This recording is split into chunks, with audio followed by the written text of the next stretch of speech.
بسم اللہ الرحمن الرحیم۔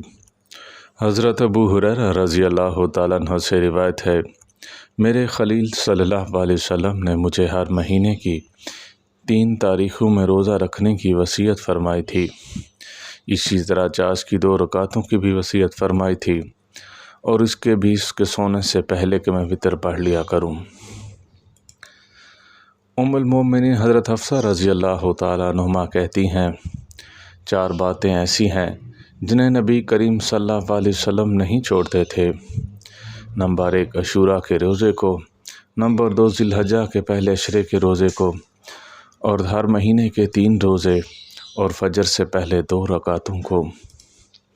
حضرت ابو ہریرہ رضی اللہ تعالیٰ عنہ فرماتے ہیں، حضرت ابو ہریرہ، نبی کریم صلی اللہ علیہ وسلم مجھے وتر پڑھ کر سونے، جمعہ کے دن غسل کرنے اور ہر مہینے 3 دن روزے رکھنے کا حکم فرمایا تھا۔ پیارے حبیب صلی اللہ علیہ وسلم نے ارشاد فرمایا، بے شک اللہ کے نزدیک لوگوں میں زیادہ بہتر وہ ہے جو سلام میں پہل کرے۔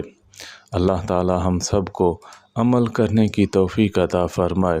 وآخر دعوانا ان الحمد للہ رب العالمین۔